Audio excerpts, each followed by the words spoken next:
The Czech Republic approves a new defense treaty with the U.S. and an update on the soldier who fled to North Korea.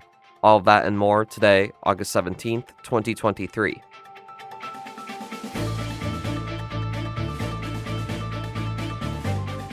Good morning, Early Birds. I'm Simone Perez, and this is the Early Bird Brief, produced by Defense News and Military Times. First up, in case you missed it, North Korea yesterday offered its first official confirmation that it detained a U.S. soldier who bolted into its country last month. It released a statement through its state media attributing unverified statements to Private Travis King. The statement said King was disillusioned with inequality of American society and racial discrimination within the Army. There was no immediate verification that King actually made any of the comments about his home country, and a Defense Department official said the U.S. had no way to verify North Korea's claims. King served in South Korea and sprinted into the north while on a civilian tour of a border village on July 18th. He became the first American confirmed to be detained in the north in nearly 5 years. UN Deputy Commander Lieutenant General Andrew Harrison previously said in July discussions had begun regarding King. The conversation has commenced with the KPA through the mechanisms of the armistice agreement. The official Korean Central News Agency reported the recent details about King, but Korean Central News Agency is an official voice of leader Kim Jong-un's government. Its content is carefully calibrated to reflect North Korea's official line that the United States is an evil adversary. One expert called the announcement regarding King 100% propaganda. It's virtually impossible to confirm the authenticity of King's comments reported in North Korea's state media. In fact, North Korea has coerced statements from captives before. Some analysts earlier said North Korea might try to use King's case to get concessions from Washington, like tying his release to the U.S. cutting back its military activities in South Korea. King was supposed to be heading to Fort Bliss, Texas, following his release from prison in South Korea on an assault conviction. According to U.S. officials, King has been declared AWOL. U.S. officials have expressed concern about his well-being and said previously that North Korea ignored requests for information about him. A Defense Department official said the Pentagon is working through available channels to bring King back to the United States. Another important story, a new defense treaty with a NATO ally will make it easier to deploy U.S. troops there. The Czech Republic completed the ratification of a defense treaty with the United States last week. The treaty is supposed to deepen military cooperation and make it easier to deploy U.S. troops in the Czech Republic. The Czech Prime Minister's signature was the final step in the ratification process of the Defense Cooperation Agreement. Both houses of Parliament endorsed the agreement in July. The President endorsed it earlier this month. The document sets a legal framework for the possible deployment of U.S. troops in the country as Russian aggression against Ukraine rages on. This week, Russia launched a large-scale missile barrage against Ukraine. This came as Ukraine makes what officials are seeing as slow but steady progress, moving through minefields to fight Russian forces. The Czech defense minister signed the treaty with U.S. Defense Secretary Lloyd Austin in Washington, D.C. in May. The U.S. has similar agreements with 24 other NATO members, many of which make up NATO's eastern flank. The Czech government and parliament would still need to approve any deployment of U.S. forces. In other news, the Army has an update on the future of its do-it-all device. For more on this, Military Times editor-at-large Todd South joins the episode today. So Todd, could you first tell us about this device? If it's supposed to do it all, could you get more specific on what it's actually meant to do and what the hope is the Army leaders have for it? So the Integrated Visual Augmentation System, or IVAS is what they call it for short, is in layman's terms really a mixed reality or augmented reality heads-up device. We used to call it a goggle, but they've changed some of the things, so it's not technically a goggle anymore. It attaches to the front of a soldier's helmet. And basically, if you're looking through it, just imagine like a augmented reality like Pokemon Go from a few years ago. You're seeing navigation points like north, south, east, west. You're seeing compass headings. You can track your friendly and enemy target locations. You can get messages and data coming into your feed. The way we've described it here at Military Times over the years is taking what you see like in a fighter pilot's helmet, but putting it on the lowest level private carrying a rifle out there in a squad on the battlefield. And there's been some concern, right, about there have been some roadblocks in the development of this do-it-all device.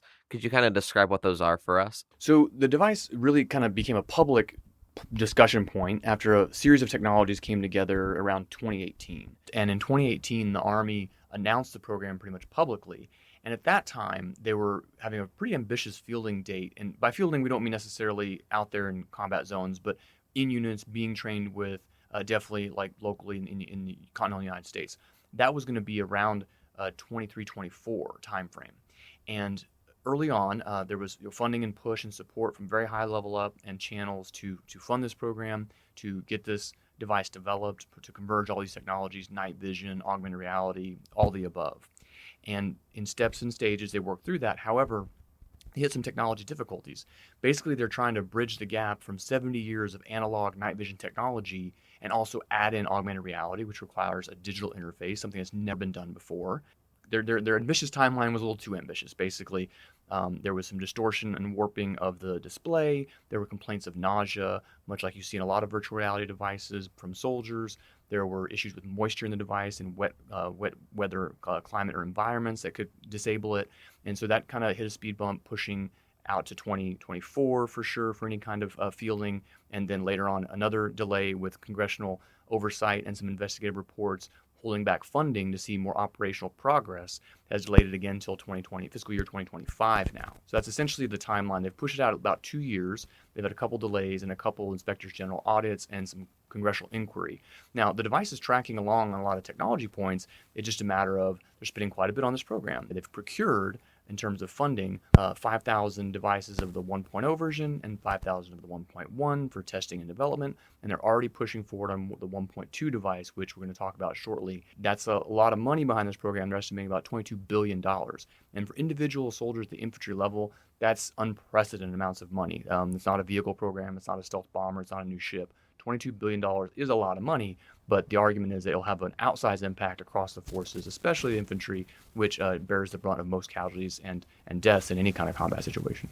So the newest development with the device is coming up here shortly. Basically, on August 18th, soldiers from the 10th Mountain Division at Fort Drum, New York, will run through a little bit more than a week's worth of testing on weapons compatibility, visual mapping and orientation for route planning and different types of mission planning. That's the 1.2 version. There were 20 prototypes of the 1.2, which will be the device that soldiers fight with most likely.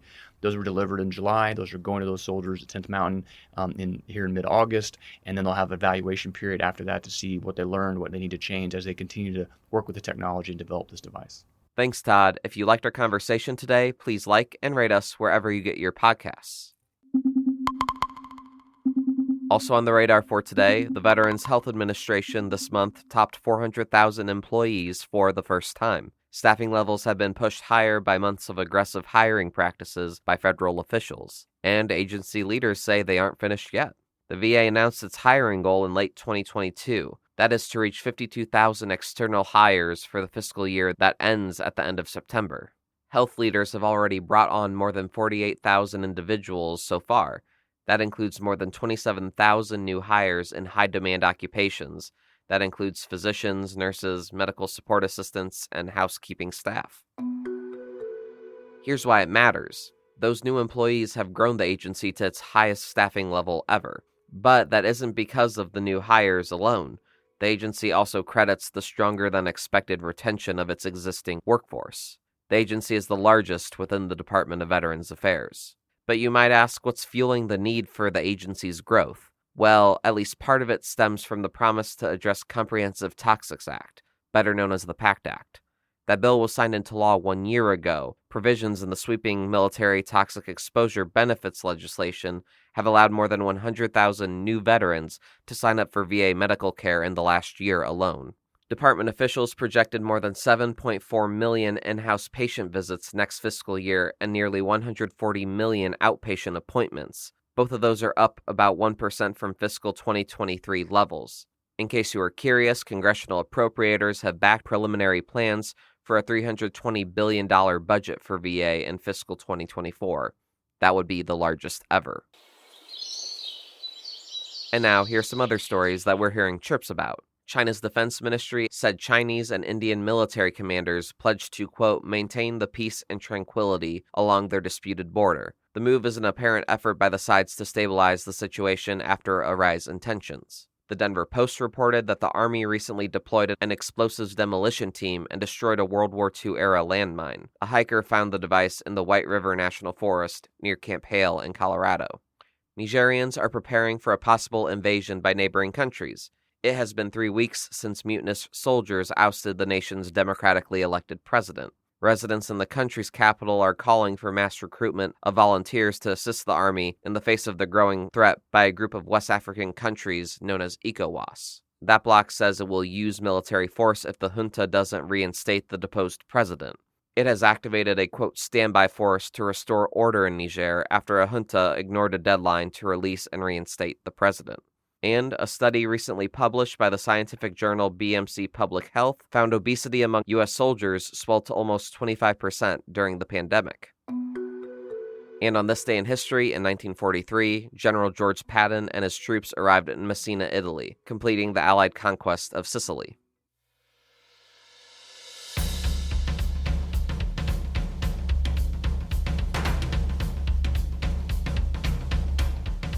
That's it for us this morning. To get more top stories and breaking news, go to defensenews.com/EBB to subscribe to the Early Bird Brief newsletter. Please give us a like, rating, and a comment wherever you get your podcasts, and be sure to follow us on social media at @defense_news and @Military Times. The Early Bird Brief is hosted and produced by me, Zimone Z. Perez. Today's episode featured stories by the Associated Press, Todd South, and Leo Shane III. Our editor-in-chief is Mike Bruce. Have a great day.